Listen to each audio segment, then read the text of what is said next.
এইটা বলতে পারেন আমাদের একটা গাফিলতি। আমরা তো মাত্র 27 দিন হলো আসলাম, আমরা জানতামই না যেটা বল 1.5 বছর আগে বন্ধ হয়ে গেছে। আজকে জানলাম, কালকের ভিতরে ইনশাল্লাহ চালু হবে। মিজেলসের রোগীর সংখ্যা দিন দিন বাড়তেছে। এই হাসপাতালে আমাদের 3টা ওয়ার্ড আছে, 3টা ওয়ার্ডে অতিরিক্ত রোগী আছে মিজেলসের। আর যারা এখন আছে মোটামুটি ভালো ট্রিটমেন্ট চলছে। এই বেবিটা অ্যাকচুয়ালি তার অবস্থা খারাপ ছিল, তার আইসিইউর দরকার ছিল, সাপোর্ট দরকার ছিল। এই ইনফেকশনাস ডিজিজের আইসিইউ অন্য কোনোখানে এই ধরনের পেশেন্ট নেয় না। আমাদের ডাক্তারদের কোনো গাফিলতি ছিল না। আর এখানে যে আইসিইউটা আছে, ওয়ার্ল্ড হেলথ অর্গানাইজেশনে it was built under a project. প্রজেক্টটা যখন বন্ধ হয়ে গেছে তখন আইসিইউ কার্যক্রমটাও বন্ধ হয়ে গেছে, যে কারণে এইখানের আইসিইউতে নেওয়া যায় না। অন্য কোনো আইসিইউতে এই ধরনের ইনফেকশনাস ডিজিজের মিজেলসের রোগীর নর্মালি নেওয়া হয় না। তখন ডাক্তাররা বলছে যে আমাদের এখানে আইসিইউ নেই, অন্যত্র কোনো আইসিইউ পাওয়া যায় কিনা, আমরাও চেষ্টা করতেছি, আপনারাও দেখেন।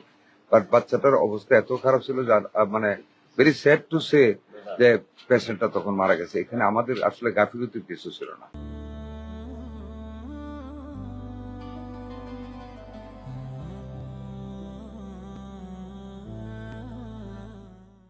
যেহেতু রোগীটা মারা গেছে, আমরা শুনে আসলাম এই যে আইসিইউটা যে বন্ধ আছে, প্রজেক্ট বন্ধ হয়ে যাওয়াতে আমরা এখন আইসিইউটা কালকের ভিতরে যে কোনো মধ্যে অ্যাটাচমেন্ট করে ডাক্তার এনে আমরা আইসিইউটা আবার চালু করবো ইনশাল্লাহ কালকে থেকে। মিজেলস এমন একটা রোগ যেটা যখন হয়, লাং ইনফেক্টেড হয়, শ্বাসকষ্ট হয়, ব্রিথিং প্রবলেম হয়, সেখানে কিন্তু অ্যাকিউট মানে আইসিইউ কেয়ারের প্রয়োজন হয়, অক্সিজেনের প্রয়োজন হয়।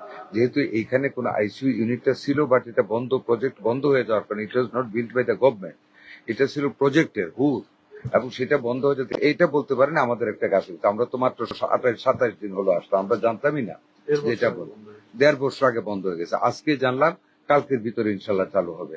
আমরা মিটিং হয়েছে, আমাদের সচিব সাহেব আসছেন, পিডি সাহেব আসছেন, এডিজি ডাইরেক্টর অ্যাডমিন আছে, ডাইরেক্টর অ্যাডমিন আছে।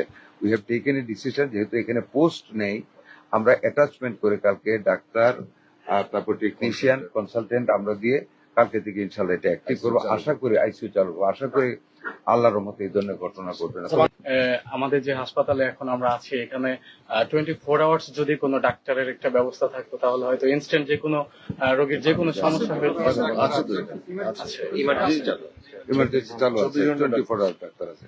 আরো বাড়াবো সেবা ইনশাআল্লাহ, দোয়া করবেন। আর এখানে হচ্ছে যে বেডের সমস্যাগুলো, যারা পর্যাপ্ত পরিমাণ বেড নেই, এবং সেখানে হচ্ছে ফ্যান লাইট, যে ফ্যানের বিষয়টা, রোগীরা বহু ভোগান্তিতে হাত পাখা দিয়ে বাতাস করছে, এই বিষয়টা আপনারা কাইন্ডলি একটু এই বারান্দার যে রোগীগুলো বারান্দায় ব্যবস্থা করেন, আমি টাকা দিব। আমরা ওই ডিএনসিসির ওই এটাও করা হবে আমাদের এই জন্য। ওই ডিএনসিসির ওয়ার্ডটা আর ডিএনসিসিতে আমাদের ওয়ার্ড আছে, ওইটা আমরা করবো। এখানে ফ্যান কালকে দিয়ে দিব, এটা আপনারা বলবেন, ইনশাল্লাহ আমরা কাজ করবো। আমরা শুরু করেছি।